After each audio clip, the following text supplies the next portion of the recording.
नमस्कार, बहुत स्वागत है आपका। आप देख रहे हैं खबर अपने मध्य प्रदेश की और मैं हूं आपके साथ विवेक शुक्ला। ग्वालियर में वेतन नहीं मिलने से नाराज सफाई कर्मचारियों की हड़ताल 4 दिन से जारी है। हड़ताल के दौरान सड़क पर कचरा फेंककर विरोध जताने के मामले को सीएम शिवराज सिंह चौहान ने गंभीरता से लिया। वीडियो कॉन्फ्रेंसिंग में सीएम शिवराज सिंह चौहान ने ग्वालियर नगर निगम कमिश्नर को जमकर फटकार लगाई। सीएम ने कहा, ग्वालियर जैसी घटना बर्दाश्त नहीं की जाएगी। स्वच्छता के मामले में कोई समझौता नहीं होगा। उन्होंने निगम कर्मचारियों को समय से वेतन दिए जाने की भी बात कही। सीएम ने कहा कि स्वच्छता बनाए रखना नगर निगम की जिम्मेदारी है और अगर कचरा उठाने वाले ही कचरा फेंकते हैं तो ये अक्षम्य है। वीडियो कॉन्फ्रेंसिंग में चर्चा के दौरान सीएम ने नगर निगम कमिश्नर की छुट्टी करने की भी बात कही।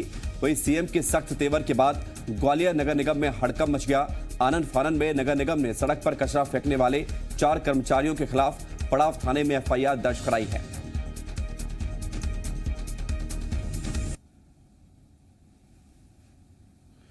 तो 2 तस्वीरें आपको दिखा रहे हैं। ग्वालियर में हड़ताल पर है सफाई कर्मचारी और सड़क पर कचरा फेंककर उन्होंने विरोध जताया था।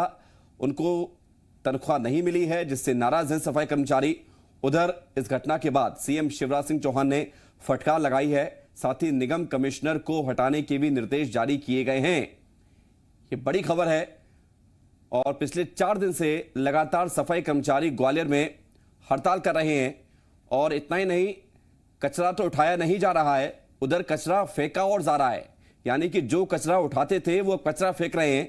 इस स्थिति के सामने आने के बाद मुख्यमंत्री शिवराज सिंह चौहान ने फटकार लगाई है और फिर आनंद फानन में निगम के द्वारा पड़ाव थाने में 4 सफाई कर्मचारियों के खिलाफ भी केस दर्ज करा दिया गया है।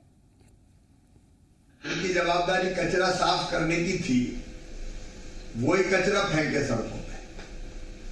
अब इस तरह की भूल अक्षम्य है, इस तरह का दुस्साहस अक्षम्य है।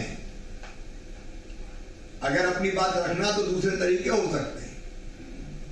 मैंने कलेक्टर ग्वालियर से भी कहा था कि ये चीज बिल्कुल ठीक नहीं है और किन परिस्थितियों में ये बनी। बाद में मुझे पता चला कि उनको वेतन देर से मिला। कलेक्टर ग्वालियर बताए मुझे पेमेंट हो गया था। देखिए, बहुत विलंब हुआ है। आप कमिश्नर हो ग्वालियर के, ग्वालियर की स्वच्छता और बाकी सब चीजें आपकी जवाबदारी है। अब इतना विलंब वेतन में हो जाए कि आपके कर्मचारी कचरा फेंक जाए, ये कोई सहन करने के लायक है? ये बिल्कुल गलत बात है। इनको बहुत हो गया, अब इनकी छुट्टी करो।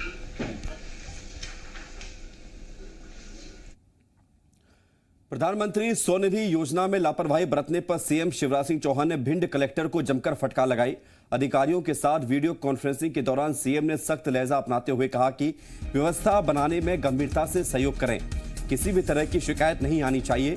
इस बैठक में एसबीआई सहित bank of Baroda, union bank, central bank के वरिष्ठ अधिकारियों को भी जोड़ा गया था। सीएम ने बैंक के अधिकारियों को भी आड़े हाथों लिया। सीएम ने सख्त लहजे में एसबीआई बैंक के अधिकारियों से कहा कि पूरे आंकड़े गवाही दे रहे हैं कि एसबीआई ने सबसे कम मामले किए हैं। आपके खेद प्रकट करने से काम नहीं चलने वाला।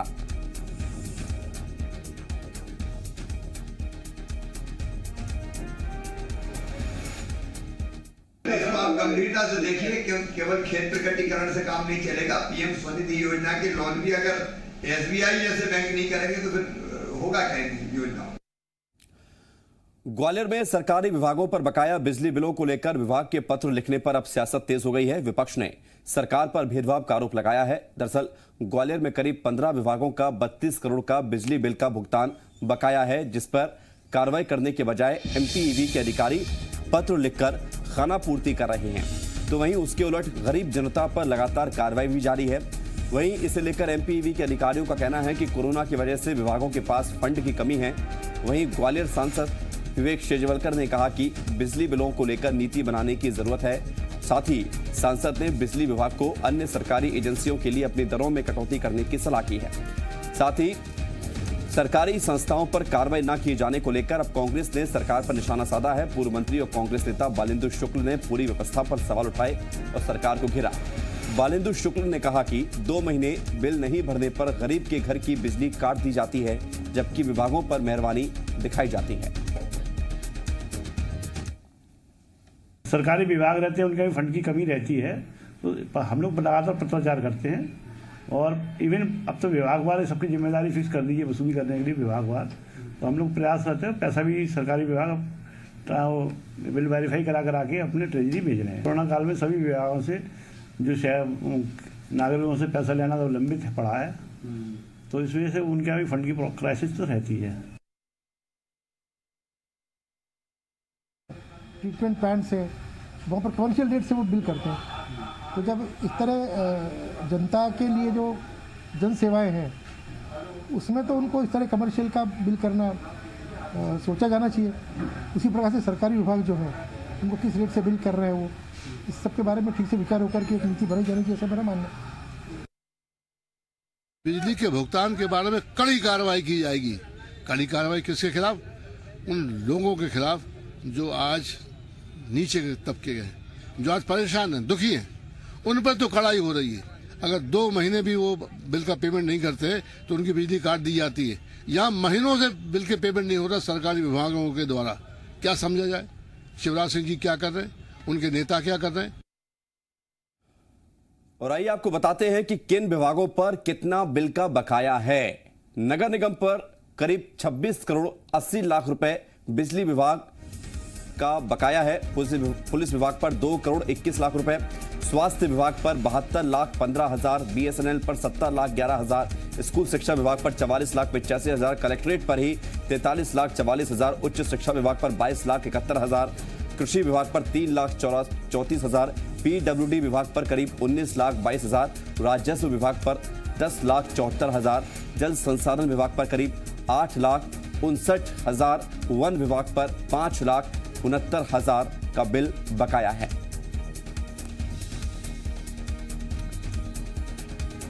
तो सवाल यही है कि सरकारी विभागों पर यह मेहरबानी क्यों नहीं ये लाखों करोड़ों के बिल को वसूला जा रहा है।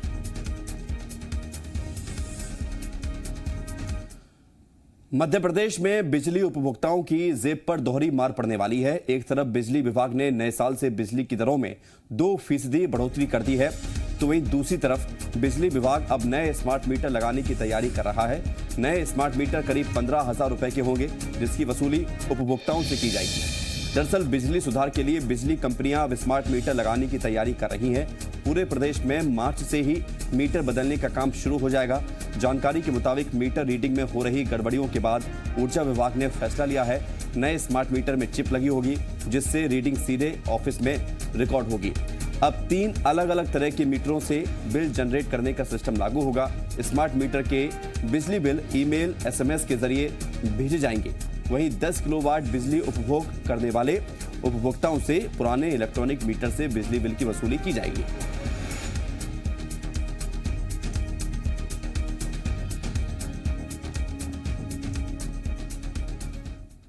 मध्य प्रदेश में नए स्मार्ट मीटर लगाए जाने का कांग्रेस विरोध कर रही है। कांग्रेस नेता राजकुमार पटेल ने इसे तुगलकी फरमान बताया है। वहीं बिजली कर्मचारी यूनियन स्मार्ट मीटर के खिलाफ है। बिजली कर्मचारी नेता वीकेएस परिहार ने कहा है कि बेहतर राजस्व के लिए नियमित एम्प्लॉयज का ही उपयोग किया जाए। उन्होंने कहा कि मीटर बदलने के नाम पर केवल फौरी सुधार हो रहा है। हम लोग तो इसका लगातार विरोध करेंगे। पार्टी के अंदर हम चर्चा करेंगे और चाहेंगे कि इस तरह जो तुगलकी फरमान सरकार रोज नए निकाल रही है, विद्युत मंडल के, चाहे वो मध्य क्षेत्र विद्युत वितरण कंपनी हो, चाहे पूर्वी हो, चाहे दक्षिणी हो, ये सब ये तुगलकी फरमान मुझे लगता है कि बंद होना चाहिए। हमें meter reading, billing, bill distribution की परमानेंट व्यवस्था करना चाहिए और उसमें रेगुलर एम्प्लॉय हमें रखना चाहिए, तभी हमारी इसकी। और अभियंता संघ और फोरम ने लगातार ये शासन से मांग कर रहा है कि इन क्षेत्र के लिए, खासकर जहाँ पे हमारा राजस्व का लॉस हो रहा है, वहाँ पे हमें परमानेंट एम्प्लॉय ही रखना चाहिए।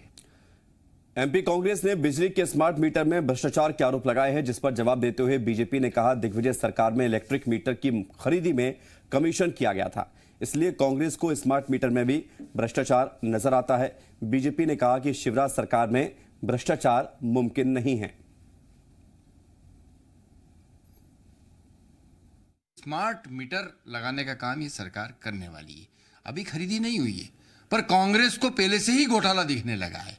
इसलिए दिखने लगा है कि जब इलेक्ट्रॉनिक मीटर की खरीदी दिग्विजय सिंह जी की सरकार के समय हुई थी, तब दिग्विजय सिंह जी की सरकार ने भारी भ्रष्टाचार मीटर खरीदी में किया था।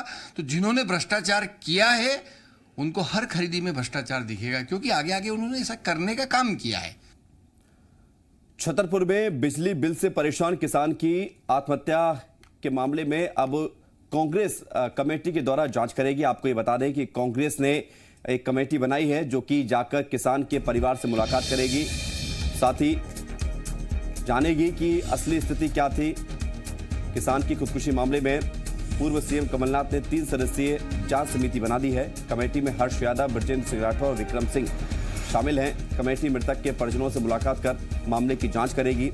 यहां मतकुआं में बिजली बिल से परेशान होकर किसान ने खुदकुशी की थी और सुसाइड नोट भी सामने आया था। इसके बाद अब जो है कांग्रेस अपने स्तर पर जांच करना चाहेगी।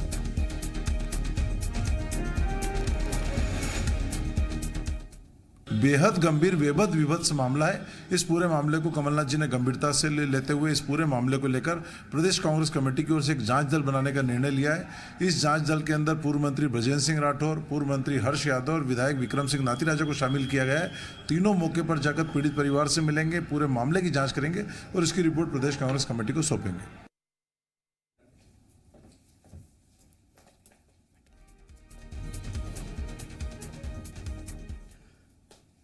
छतरपुर में बिजली बिल से परेशान किसान की खुदकुशी की जांच के लिए अब कांग्रेस ने कमेटी बना दी। अब देखना यही होगा कि ये कमेटी जांच में क्या कुछ सामने लेकर आती है। बढ़ते आगे, शिवराज कैबिनेट का विस्तार हो गया है। मंत्री नहीं बनाए जाने पर अब एक एक करके बीजेपी विधायकों का दर्द भी सामने आ रहा है। बीजेपी विधायक ने ट्वीट कर अपना दर्द जाहिर किया है। अजय विश्नोई ने ट्वीट किया है कि अब महाकौशल और विंध्य फड़फड़ा सकते हैं, उड़ नहीं सकते। महाकौशल और विंध्य को अब खुश रहना होगा, खुशामद करते रहना होगा। अजय विश्नोई बीजेपी के वरिष्ठ विधायक हैं। अजय विश्नोई आगे कहते हैं कि महाकौशल के 13 बीजेपी विधायकों में से एक को और रीवा संभाग में 18 बीजेपी विधायकों में से एक को राज्य मंत्री बनाने का मौका मिला, जबकि ग्वालियर, चंबल, भोपाल, मालवा का क्षेत्र का हर दूसरा बीजेपी विधायक मंत्री है। सागर, शहडोल संभाग का हर तीसरा बीजेपी विधायक मंत्री है। ऐसे में महाकौशल और विंध्य अब फड़फड़ा सकते हैं लेकिन उड़ नहीं सकते।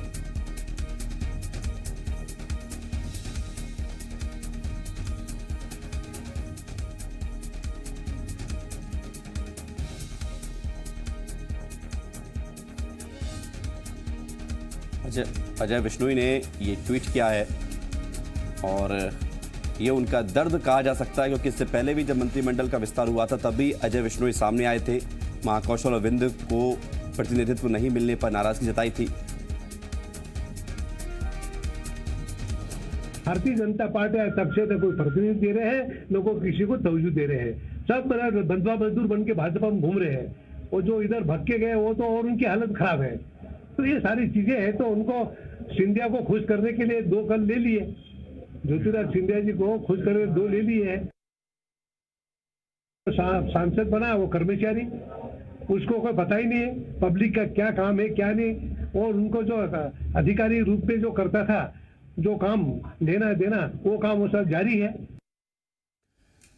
एमपी कांग्रेस में गुटबाजी की आंच अब कमलनाथ के बंगले तक पहुंच गई है। रतलाम के आलोट से कांग्रेस विधायक मनोज चावला के खिलाफ कांग्रेस कार्यकर्ता धरने पर बैठ गए हैं। निष्कासित जिला कार्यवाहक कांग्रेस जिलाध्यक्ष योगेंद्र सिंह के नेतृत्व में कार्यकर्ता धरने पर बैठे हैं। कार्यकर्ताओं का आरोप है कि विधायक मनोज चावला ने अपनी ही पार्टी के कार्यकर्ताओं पर झूठे केस दर्ज कराए हैं।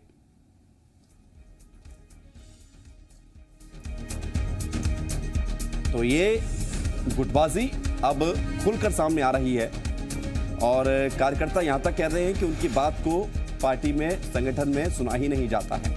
विधायक मनोज चावला पर झूठे केस में फंसाने का आरोप लगाते हुए पूर्व मुख्यमंत्री और मध्य प्रदेश कांग्रेस के प्रदेश अध्यक्ष कमलनाथ के बंगले के बाहर समर्थक इकट्ठा हुए और ये आरोप लगाए गए।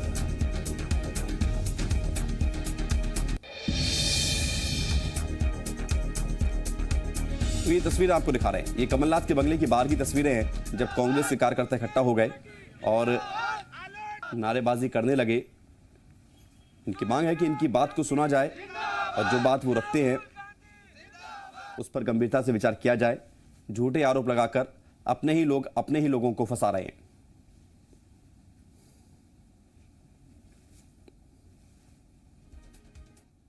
पार्टी के सिस्टम के अंदर जो कमियां हैं और पार्टी में जिस तरीके से बिना किसी सुनवाई के मजबूत नेताओं को, मजबूत कार्यकर्ताओं को, मजबूत युवाओं को कांग्रेस संगठन से बाहर निकालने का काम सत्ता से चिपके हुए कुछ लालची लोगों के माध्यम से किया जा रहा है, उसके खिलाफ हम आदरणीय कमलनाथ जी को बताना चाहते हैं। जो हमारी शिकायत है वो हम हमारे प्रदेश अध्यक्ष को बताएंगे कि हमें इस प्रकार की तकलीफ जमीन पे आ रही है, जहाँ पर हमें सपोर्ट विधायक जी द्वारा नहीं मिल रहा है और हमारे काम करने वाले कांग्रेस के मजबूत नेताओं को मतलब पद से हटाया जा रहा है।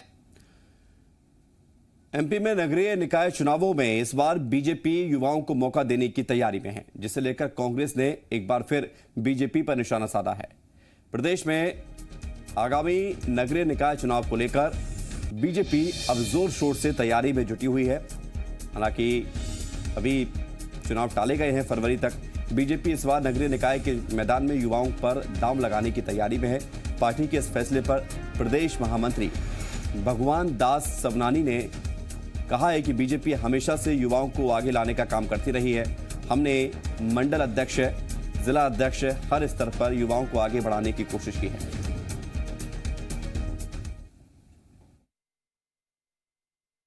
भारतीय जनता पार्टी न केवल नगरीय निकाय, विधानसभा के चुनाव में भी, गए चुनाव में 2018 में नौजवानों को मौका मिला। संगठन में भी भारतीय जनता पार्टी ने मंडलों के अध्यक्ष जो 40 वर्ष की कम आयु के, जिला अध्यक्ष 55 वर्ष की कम आयु के रखें। नगरीय निकाय के चुनाव में भी हम नौजवानों को अधिकतर मौका मिले ये प्रयास करेंगे, लेकिन जीतने वाली हमारी प्राथमिकता होगी कि जीतने वाला व्यक्ति कौन है। अगर जीतने की प्राथमिकता और सारे मापदंड पूरे करने वाला होगा तो नेचुरली हम उसको अवसर देंगे। भारतीय जनता पार्टी तो ये युवाओं के आड़ में निपटाने का खेल है। जितने बुजुर्ग नेता है भारतीय जनता पार्टी के टिकाऊ, निष्ठावान, सबको ठिकाने लगाया जा रहा है और जितने बिकाऊ, आयातित और जैचंद लोगों को उनको पद दिए जा रहे हैं। तो भारतीय जनता पार्टी तो युवाओं के आड़ में अपने लोगों को ठिकाने लगा रही है। एक नई पार्टी बन चुकी महाराज पार्टी, उसके अंदर सारे युवाओं को आगे महाराज जैसे बढ़ा के और सब बुजुर्ग लोगों को घर भेजने का काम कर रही है। तो एक इनका बेसिक बहाना है युवा के आड़ में निपटाने का खेल जारी है। और इस बीच एक बड़ी खबर मिल रही है भोपाल से। मंत्री तुलसी सिलावट और गोविंद सिंह राजपूत को विभाग मिल गए हैं। बड़ी खबर, कल शपथ ली थी तुलसी सिलावट को जल संसाधन, मछुआ और मत्स्य विभाग मिला है। जल संसाधन उनके पास पहले से था और ये विभाग उनको दोबारा दिया गया है। जल संसाधन, मछुआ और मत्स्य कल्याण विभाग मिला है। गोविंद सिंह राजपूत को फिर से राजस्व विभाग ही मिला है। यानी कि जो विभागों के मंत्री वो उपचुनाव से पहले थे वही विभाग दोबारा से मिले हैं। तुलसी सिलावट को जल संसाधन, मत्स्य कल्याण विभाग मिला है। गोविंद सिंह राजपूत को राजस्व विभाग दिया गया है।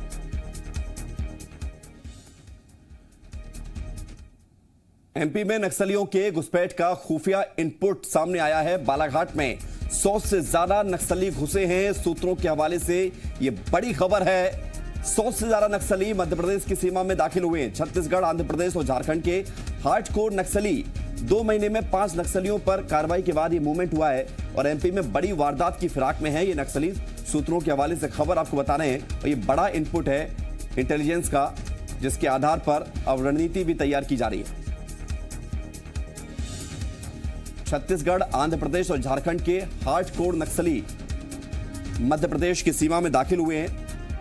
बालाघाट जो नक्सल प्रभावित जिले में शामिल है मध्य प्रदेश का ऐसा जिला, जिसमें अब 100 से ज्यादा नक्सली घुस गए हैं, ऐसी सूत्रों के हवाले से खबर सामने आ रही है। संदीप भमरकर, जी मीडिया संवाददाता हमारे साथ जुड़ रहे हैं।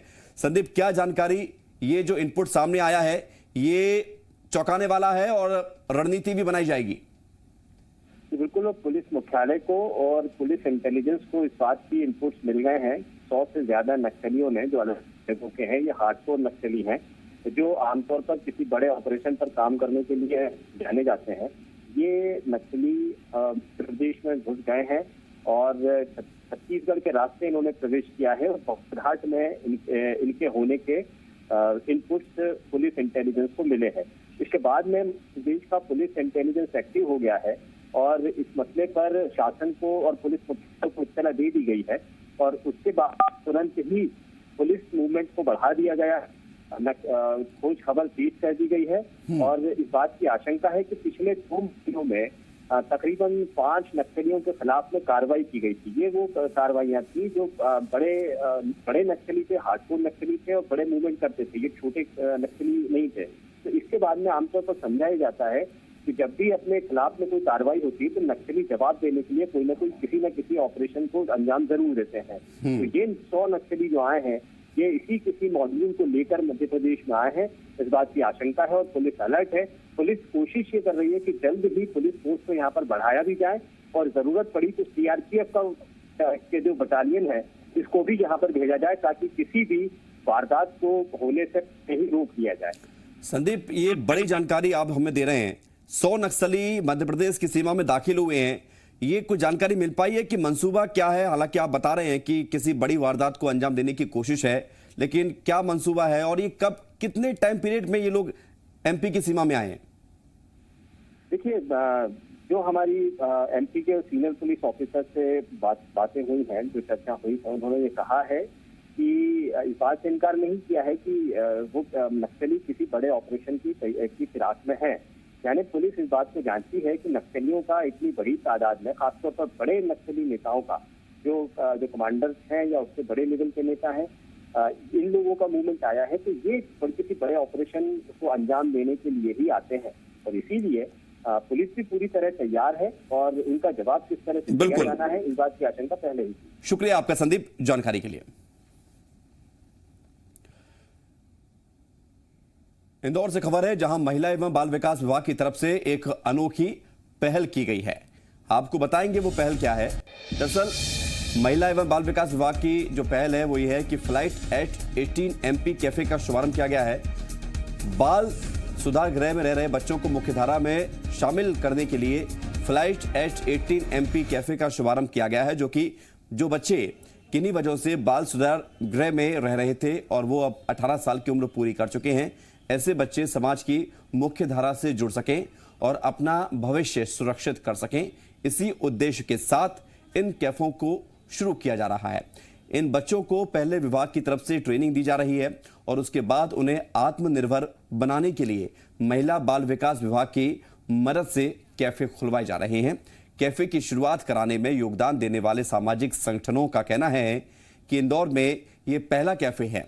आने वाले समय में और बच्चों को ट्रेनिंग देकर इस तरह के कैफे की शुरुआत कराई जाएगी। मंत्री उषा ठाकुर के साथ ही सांसद शंकर लालवानी भी शुभारंभ के मौके पर शामिल रहे। इस मौके पर मंत्री ने कहा कि ये कैफे 21वीं सदी के भारत निर्माण का शुभ संकेत करता है। हमारे देश के युवा आत्मनिर्भर और स्वावलंबी बने, यही हमारा सबका प्रयास है। ये कैफे